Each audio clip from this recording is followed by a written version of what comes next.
Muy buenos días a todos. Estamos en los últimos meses del año y queremos agradeceros a todos el habernos acompañado en estas sesiones durante el año y habernos permitido hablaros sobre prevención. Hemos avanzado mucho de vuestra mano con aquellas patologías sobre las que podemos incidir en muchos aspectos, en definitiva, en hábitos, por lo que podemos prevenir enfermedades. Por lo que continuando con esta línea, hoy vamos a invitaros a que nos dediquéis un rato para hablaros sobre el cáncer de pulmón, que como habréis escuchado recientemente en medios de comunicación, además, se habla mucho sobre él, ya que se ha iniciado pues, una campaña de prevención, a ver si con un poco de suerte todos esos buenos resultados que van a salir de estas campañas forman parte de los cribados poblacionales de aquí a un futuro en los sistemas nacionales de salud, en todos los ámbitos públicos y privados. Así que pues es un gran proyecto que tenemos entre manos la sociedad y, bueno, esperamos resultados en unos años. Hoy, como decía antes, nos centramos en la prevención del cáncer de pulmón, que en cifras que luego ampliará María, como siempre, os podemos decir que el cáncer de pulmón es la primera causa de muerte por cáncer en Occidente y es el responsable de miles de muertes al año en España. Con lo cual, el abordar esos factores que están en nuestra mano, pues no nos debe costar mucho simplemente con los datos que os va a dar María y es mucho más el beneficio que nos supone que pues no tenemos nada que perder. Para ello, como siempre, contamos con María Sánchez, nuestra querida doctora Tigna, que nos contará en detalle esos factores de riesgo de este tipo de cáncer, sus manifestaciones clínicas y todos aquellos aspectos importantes sobre los que tenemos que incidir para llegar a esa prevención que tanto invitamos desde FIGNA. Os recordamos que tras la exposición os enviaremos la grabación de la sesión, así como un pequeño documento, e invitaros a utilizar el chat, que ya lo tenéis a disposición, para aquellas dudas que vayan saliendo sobre la jornada o aquellas que ya traigáis preparadas. Así que os dejo con María. María, todo tuyo. Muchas gracias. Muchas gracias, Elena. Como siempre, bueno, ¿me escucháis bien? Creo que el sonido está bien, ¿no? Bueno, daros las gracias, como siempre, por estar hoy aquí con nosotros. Como bien decía Elena, hoy es una de nuestras últimas sesiones de este año, de las que hemos preparado para este año. Esperamos, bueno, pues que os hayan gustado y que al final nuestro objetivo es apostar por la prevención.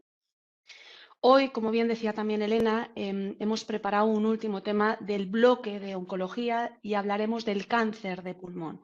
Trataremos sobre los aspectos más importantes. Siempre sabéis que me gusta iniciar con unas cifras, con datos, para saber por qué es importante, bueno, pues realizar y llevar a cabo iniciativas. Hablaremos un poquito por encima de los tipos de cáncer de pulmón que existe, de cuáles son los factores de riesgo, aunque aquí me adelanto un poquito. Todos sabemos y todos yo creo que sabemos identificar el principal o uno de los principales factores de riesgo, que por supuesto es el tabaquismo. Hablaremos de cuáles son las manifestaciones clínicas y la importancia de las manifestaciones clínicas y bueno, pues su relación con un diagnóstico un poquito tardío. Y hablaremos también de la prevención y el diagnóstico precoz. Y vamos, como siempre, a lo que a mí me gusta, a lo que de alguna manera hace, bueno, pues pone sobre todo relevancia a la hora de justificar la necesidad de llevar a cabo iniciativas que, bueno, pues que promuevan esa prevención en la que nosotros bueno, pues queremos dedicar todas estas sesiones desde CIGNA. Cuando hablamos del cáncer de pulmón, siempre sabéis que cuando hablamos de cáncer me gusta hacer referencia al informe que la Sociedad Española de Oncología Médica, bueno, pues, saca todos los años en enero. Este año, en el informe del 2023, ¿con qué aspectos debemos quedarnos? Pues fundamentalmente en relación al cáncer de pulmón. En el año 2023, los tumores que se prevén que se van a diagnosticar con mayor frecuencia van a ser el de colon recto, el de mama, el de pulmón, el de próstata y el de vejiga urinaria. Por tanto, ya vemos ahí un tercer puesto para el cáncer de pulmón, ¿vale? Este es un dato importante en cuanto a incidencia. Cuando nosotros hablamos con respecto a sexos, veis que esta diapositiva está un poco modificada porque estamos haciendo cifras un poquito más recientes. Pero cuando hablamos en relación a sexos, ¿qué aspectos debemos destacar? Pues cuando hablamos con respecto al hombre, el cáncer de colon, en el caso del hombre, el cáncer de próstata es el que se va a diagnosticar más frecuentemente, seguido fundamentalmente del cáncer de colon y recto, y en tercer lugar, el cáncer de pulmón. Pero cuando hablamos en relación a la mujer, ¿qué aspectos más relevantes tenemos que destacar? Pues fundamentalmente los cánceres más frecuentemente diagnosticados en la mujer van a ser, como todos sabemos y del que ya hemos hablado recientemente, va a ser el cáncer de mama, el cáncer de colon y recto y un poquito ya a distancia va a ser el cáncer de pulmón. Pero aquí hay, bueno, pues un dato importante desde mi punto de vista, y es que el cáncer de pulmón en el caso de la mujer ha pasado a ser el tumor más incidente fundamentalmente. ¿Por qué? Por el aumento del consumo de tabaco en las mujeres. Con lo cual, ese dato ya es un dato muy importante. Y en segundo lugar, como bien decía Elena, estamos hablando de incidencia, de cuáles van a ser los tumores más frecuentemente diagnosticados. Pero además otro dato importante que pone sobre la mesa este informe es la mortalidad. Y en este caso el cáncer de pulmón ocupa el primer puesto. El cáncer de pulmón constituye la primera causa de muerte desde el punto de vista del cáncer. Estos dos factores, ya solo con ellos, con la incidencia y con la mortalidad, debe hacernos plantear la necesidad de apostar por la prevención. Y nosotros en Cigna queremos apostar por esa prevención y por ese programa de prevención que se apoya fundamentalmente en tres niveles: una prevención primaria, una prevención secundaria y una prevención terciaria. Y con respecto al cáncer de pulmón, como decíamos, ¿qué aspectos tenemos que destacar? Bueno, pues antes decíamos, el cáncer de pulmón es la primera causa de muerte en el mundo y constituye el tercer tumor más frecuente. Veamos esa distinción por sexos, pero en líneas generales es el tercer tumor más frecuente. Es muy importante destacar que el 90% de los cánceres de pulmón se produce sobre todo en personas fumadores. Es decir, ya hay una primera alerta que debemos tener en cuenta y que todos yo creo que sabemos y que tenemos sobre la mesa: la necesidad de poner o desarrollar iniciativas que vayan dirigidas fundamentalmente al abandono tabáquico. Es decir, hay que dejar de fumar, hay que apostar por ello. En España, anualmente, como también decía Elena, se detectan más de 29.000 casos de cáncer de pulmón y mueren a causa de esta enfermedad aproximadamente unas 23.000 personas. Insisto, es la primera causa de muerte por cáncer, por lo tanto, importantísimo. Otro factor importante, la sintomatología, de la que ahora a continuación hablaremos. ¿Qué es lo que sucede con el cáncer de pulmón? Bueno, pues el cáncer de pulmón es un cáncer que produce manifestaciones clínicas poco específicas, es decir, inespecíficas. Por lo tanto, ¿qué quiero decir con todo esto? Pues que las manifestaciones que se producen, los síntomas que producen, pueden estar también relacionados con otro tipo de patologías. Y por tanto, el diagnóstico del cáncer de pulmón se suele producir en estadios muy avanzados, con lo cual el pronóstico, bueno, pues el pronóstico, por eso, de alguna manera, el pronóstico cambia radicalmente, porque la detección es en fase tardía y el pronóstico, bueno, pues de supervivencia está en torno, en estos pacientes, inferior al 15% a los 5 años. Y por tanto, ¿cuál es el mensaje más importante o cuál es el mensaje esperanzador? El diagnóstico precoz. Como bien decía Elena, y ahora lo comentaré a continuación, actualmente las sociedades científicas han puesto en marcha un proyecto que se llama el Proyecto Cassandra. ¿Cuál es el objetivo de ese proyecto? El objetivo fundamental es extraer datos. ¿A partir de qué? A partir de la realización de un TAC de baja dosis a aquellas personas que se consideran población de riesgo, de tal manera que se justifique la necesidad de realizar este TAC de baja dosis a determinados individuos para detectar de forma más precoz esta patología. Importante, mensaje esperanzador. Otro, desde la Sociedad Española de Neumología proponen, con respecto al cáncer de pulmón, desde mi punto de vista, dos retos que son importantísimos y fundamentales. Por una parte, como decíamos, ese diagnóstico precoz y, por otro lado, ofrecer tratamientos más personalizados dirigidos al tipo de tumor que presente cada paciente. La oncología avanza de forma rápida y de forma, bueno, pues, impresionante. ¿Esto qué quiere decir? Que, bueno, pues que gracias a ese diagnóstico precoz y a los tratamientos mucho más avanzados, posiblemente en unos años podemos hablar de un campo o de alguna manera, un horizonte mucho más benigno y mucho más positivo con respecto al cáncer de pulmón. Cuando hablamos de los tipos de cáncer de pulmón, no me voy a extender demasiado, simplemente quiero, bueno, pues hacer referencia a dos tipos o a dos grupos fundamentalmente. El cáncer de pulmón, ¿por qué se produce? En líneas generales es un proceso mucho más complejo, lo que llamamos carcinogénesis, que no vamos a entrar, como ya sabéis, que no me gusta entrar en palabras un poquito más de argot médico. Pero bueno, ¿por qué se produce? Se produce porque muchas veces las células pulmonares comienzan a crecer y a dividirse de una forma descontrolada. ¿Qué es lo que sucede? Pues que esto da lugar a un crecimiento y a una proliferación, una multiplicación de esas células y da lugar al origen de un tumor.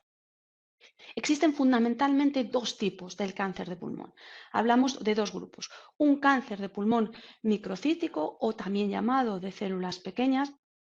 Y este cáncer representa solamente entre un 10 y un 15% de todos los casos del cáncer de pulmón. Como indica, bueno, pues como indica el nombre, es un cáncer que se debe fundamentalmente a que las células que se encuentran en él son fundamentalmente células de pequeño tamaño y suelen ser células que producen, bueno, pues que producen hormonas o células nerviosas. Este tipo de tumor suele localizarse fundamentalmente en la zona central de los pulmones y hay que destacar que este tumor tiene un peor pronóstico con respecto a los demás. Y luego hablar de otro tipo de cáncer, que es un cáncer no microcítico.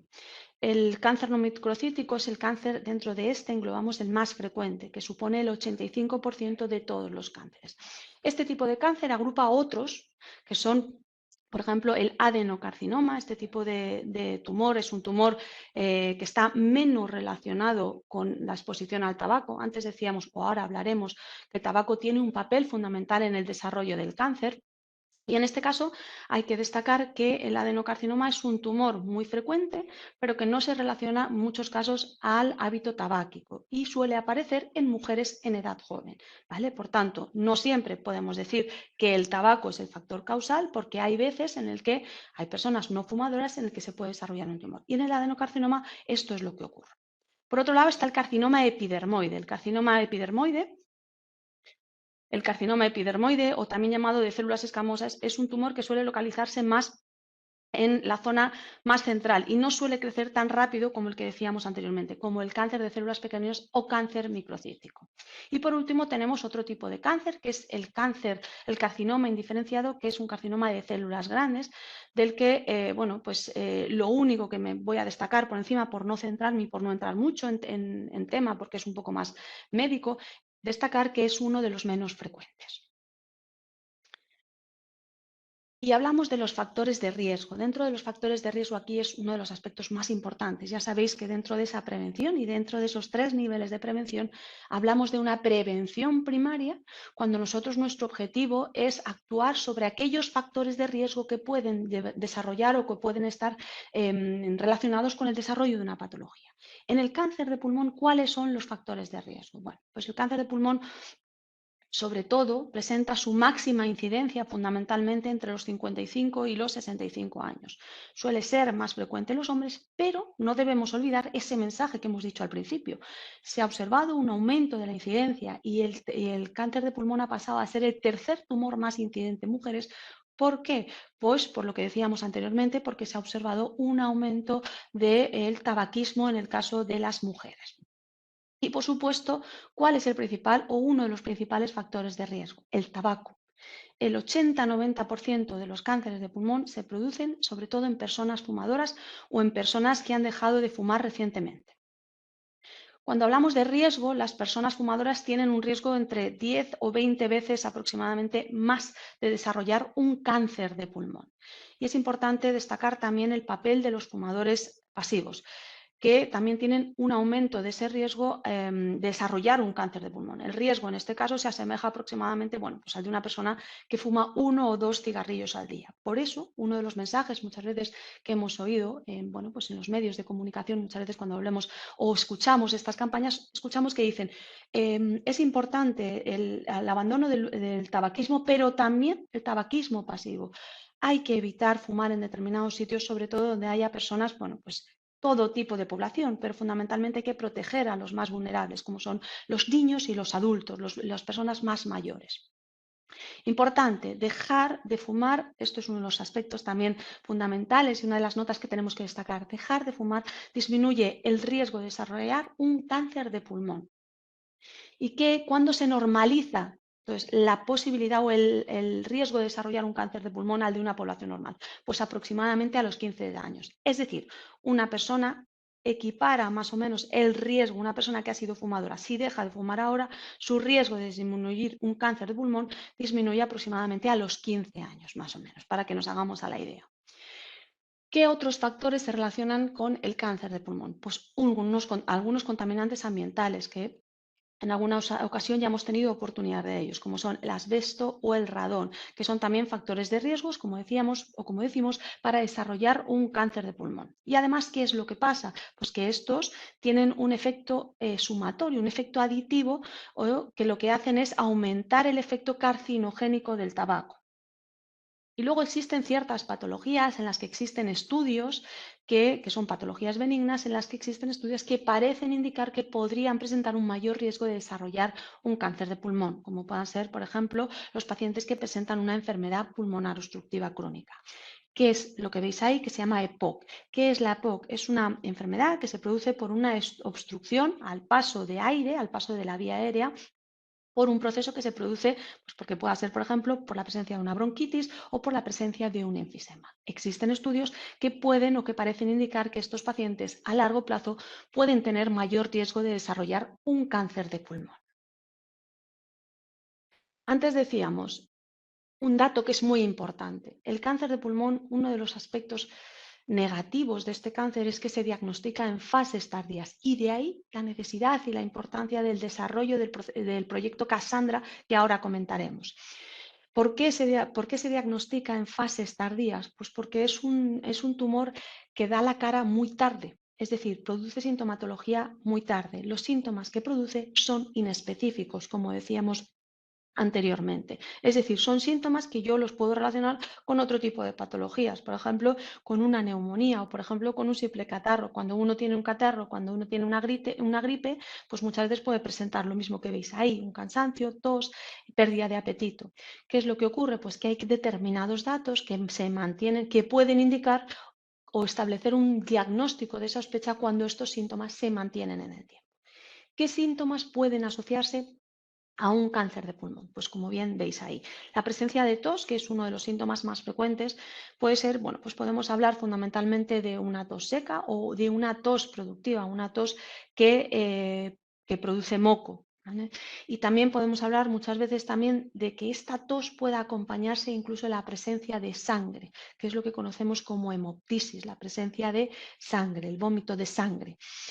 El paciente muchas veces puede manifestarse, como decíamos anteriormente, más cansado de lo habitual. Es también una sintomatología que se asocia al cáncer de pulmón, pero insisto, estos síntomas son inespecíficos. Una persona cuando, por ejemplo, tiene una gripe puede sentirse más cansado. Una persona que tiene una neumonía puede sentirse más cansado. Ahora bien, una persona que tiene, por ejemplo, una neumonía o que tiene infecciones de repetición, y que no ceden, es decir, un paciente en un momento determinado presenta una infección de vía respiratoria baja a nivel pulmonar que, bueno, pues que cura y que cede y al poquito tiempo vuelve a tener, es un síntoma que probablemente pueda ser una sospecha para que el médico tome, bueno, pues la necesidad o la iniciativa de realizar otras pruebas complementarias. Pueden producirse también dificultad para respirar, es decir, es lo que nosotros conocemos como disnea, sensación de cuando yo camino tengo sensación que me falta el aire, esa sensación que se llama disnea, que es lo que nosotros conocemos como disnea. Y existen, por ejemplo, otros síntomas como puede ser la pérdida de apetito. Y luego ya hay otros síntomas que se asocian más a pues una extensión de ese tumor, que puedan ser, por ejemplo, un dolor óseo. ¿Por qué? Pues porque puede haber una metástasis, una obstrucción traqueal por ese crecimiento del tumor que lo que produce es un crecimiento de ese tumor que obstruye la vía aérea y por eso se produce una obstrucción traqueal o una disfagia por compresión del esófago, también por lo que comentamos, porque al crecer el tumor produce, bueno, el crecimiento de ese tumor puede obliterar otros aparatos, en este caso, pues la vía respiratoria. Y en definitiva, ¿cuál es el mensaje con el que debemos quedarnos? Como insisto y vuelvo a repetir este mensaje, es un tumor que no suele dar síntomas hasta estadios avanzados y cuando ya los produce, al ser o al estar en una fase muy avanzada, los tratamientos a los que se debe someter el paciente, pues bueno, pueden ser tratamientos un poquito más agresivos y que con un pronóstico un poquito peor que si consiguiéramos detectarlo a tiempo. Por tanto, ¿cuál es nuestro objetivo? La prevención. Y desde Cigna queremos apostar firmemente por esa prevención, porque creemos en la prevención. Y no olvidar nunca ese esquema, y hoy como cierre de estas sesiones queremos insistir en ese esquema, esa prevención primaria, secundaria y terciaria. Hablamos de una prevención primaria, como decíamos antes, cuando yo lo que quiero es Bueno, pues evitar la aparición de una patología. Y lo que hago es actuar sobre esos factores de riesgo. En este caso, cuando hablamos del cáncer de pulmón, ¿qué podemos hacer? Pues esos pilares fundamentales que tenemos. Hábitos de vida saludables, la alimentación fundamental, esa alimentación mediterránea. Es muy importante tener una estructura definida de esa alimentación, un ejercicio físico diario. Esa dieta y ese ejercicio. Pero sobre todo y fundamental, el mensaje fundamental es hay que dejar de fumar desde el punto de vista de la prevención primaria. Hablábamos de que el principal factor de riesgo del cáncer de pulmón es el tabaquismo. Por tanto, yo os invito a que contactéis con nosotros a través del doctor Cigna para que, bueno, pues para que participéis o para que de alguna manera podamos empezar a trabajar esa deshabituación tabáquica. Muchas veces me dicen, María, si yo no lo tengo claro, no voy a contactar contigo, pero hay otras maneras, es decir, no necesariamente el abandono tabáquico pasa de 0 a 100. Hay, bueno, pues una alternativa o una vía intermedia que es poquito a poquito ir manejando y concienciando y haciendo una motivación para que el paciente en un momento determinado tome esa necesidad o tome esa decisión de querer dejar de fumar. Y en todo ese proceso, desde Doctor Cigna, podemos acompañaros. Recientemente, bueno, pues hay una amplia variedad de fármacos. Recientemente, bueno, pues como todos sabéis, hace unos años, los que no sabéis, os cuento un poquito. Hay varios fármacos para dejar de fumar, existe el bupropion, la vareniclina, la citisina, que es uno más reciente, y la terapia sustitutiva de nicotina. Actualmente estamos utilizando la citisina, porque bueno, pues hace aproximadamente 2 años hubo un problema con la vareniclina y actualmente no está comercializada en Europa, pero se está trabajando para ponerla de nuevo bueno, pues en circulación y poder, bueno, pues en unos meses o en un año, en unos años, poder de nuevo empezar a trabajar con la vareniclina debido a los resultados que tenía. ¿Qué quiero decir con todo esto? Que hay muchas formas para poder dejar de fumar. Podemos hablar de una terapia psicológica, podemos hablar de un apoyo psicológico, podemos hablar también de una terapia farmacológica, como bien os decía, pero todo y en todo ese camino podemos ayudaros nosotras desde Doctor Cigna. Estamos a vuestra disposición, como siempre sabéis, al otro lado de la videollamada y al otro lado de la plataforma de telemedicina. Y, por supuesto, también poneros a vuestra disposición nuestro programa de alimentación saludable. Tenemos un programa de planificación de alimentación. ¿Cuál es nuestro objetivo? Pues al final establecer estos hábitos, ¿no? Nosotros queremos apostar desde Cigna por esa prevención primaria. Y para nosotros es fundamental la adquisición de unos hábitos de vida saludable que implican el ejercicio físico, la dieta equilibrada y el dejar de fumar. Con respecto al ejercicio físico y a la dieta equilibrada, hay 2 planes, como todos sabéis, y si no ya os informo desde aquí, que tenemos en Doctor Cigna. En Doctor Cigna tenemos un plan de alimentación y un plan Actívate de ejercicio físico. Este año queremos activarlo y queremos poner en marcha y poner a vuestra disposición novedades que surgirán a lo largo de los próximos meses, de tal manera que podamos plantear una alimentación saludable con un ejercicio físico diario, que vayan de la mano.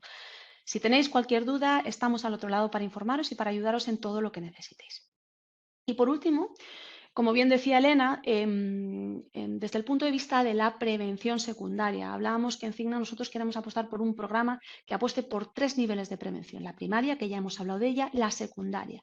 ¿Qué es la prevención secundaria? Insisto y repito en todas las webinars que realizamos. La prevención secundaria es aquella que va dirigida fundamentalmente a detectar precozmente una patología. En España hay 3 cribados aceptados que ya en otras ocasiones ya lo hemos comentado. ¿Cuáles son? Son el de mama, el de cuello uterino y el de colon. ¿Por qué? Pues porque bueno, pues hay estudios que demuestran que la efectividad y la disminución de la mortalidad de este tipo de cánceres a la hora de realizar estos test de cribado. ¿Qué es lo que sucede? Que actualmente se ha puesto en marcha, como Elena explicaba muy bien al principio, un proyecto que se llama el proyecto Cassandra. ¿Y este proyecto cuál es el objetivo? Bueno, pues fundamentalmente es un programa que incorpora la tomografía computerizada, el TAC de baja dosis de radiación, como herramienta de cribado en el cáncer de pulmón. La Sociedad Española de Neumología, en colaboración con el resto de sociedades científicas, han promovido este proyecto Cassandra. ¿Cuál es el objetivo fundamental? Como bien decíamos antes, pues es extraer datos que demuestren la eficacia de este tipo de programas. Es decir, quiero saber y extraer datos que justifiquen la necesidad de realizar un TAC de baja dosis a una población determinada. ¿Para qué? Para detectar precozmente el cáncer de pulmón y conseguir a largo plazo esa disminución de la mortalidad. Actualmente es un proyecto que está en marcha y, como bien decía Elena, es un proyecto que han puesto en marcha la Sociedad de Neumología en colaboración con muchas sociedades científicas y que se prevé o lo que se quiere es empezar a instaurarlo desde el punto de vista público y privado a lo largo de los próximos años.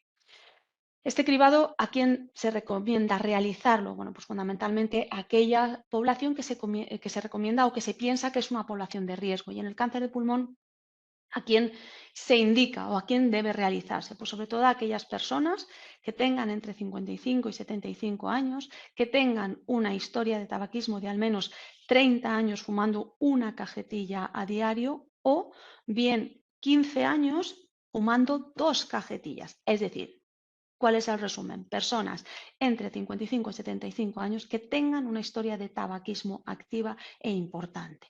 Y también pueden ser candidatos a entrar en este programa aquellas personas, bueno, pues que son actualmente fumadores activos o que son exfumadores y que han tenido una historia de consumo de tabaco menor de 15 años.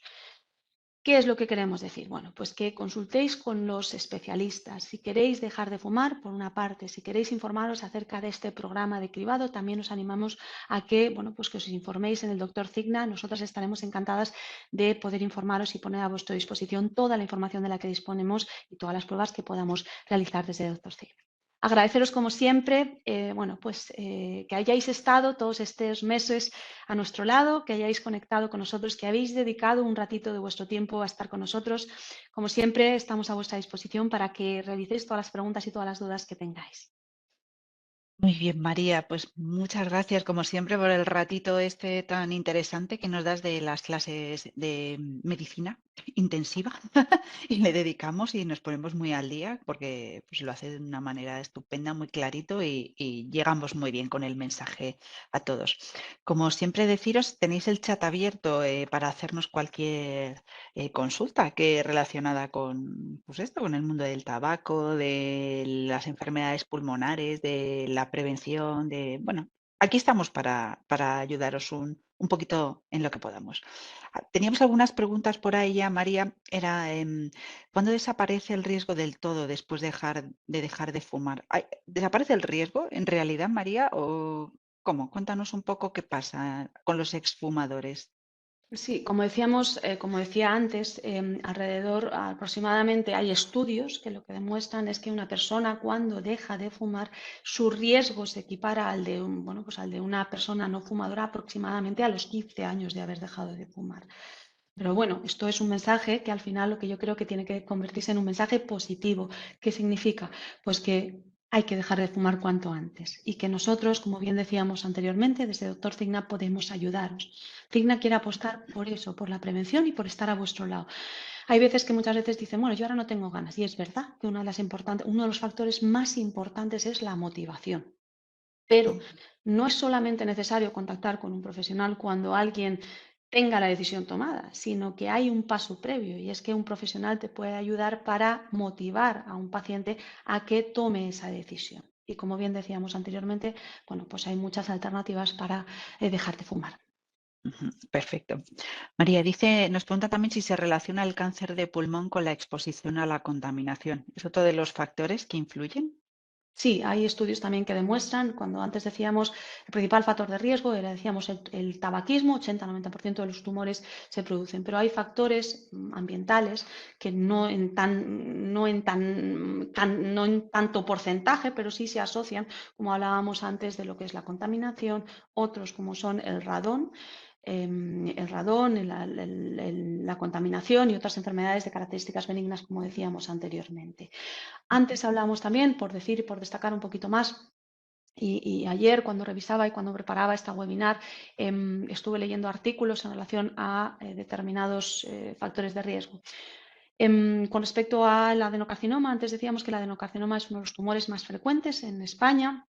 y que muchas veces es un tumor que no se asocia tanto pues al hábito tabáquico, se produce muchas veces en mujeres jóvenes que no han fumado nunca y también muchas veces otro de los factores de riesgo es que se ha observado sobre cicatrices, es decir, el desarrollo de un tumor sobre determinadas cicatrices que existen a nivel pulmonar, como puedan ser las cicatrices desde el punto de vista, por ejemplo, de la tuberculosis. Hay ciertos estudios o hay estudios también que están en marcha actualmente, pero hay ciertos estudios que ya establecen un riesgo entre la presencia o el haber tenido una tuberculosis con la posibilidad de desarrollar a largo plazo un cáncer de pulmón. Hay estudios que están en marcha.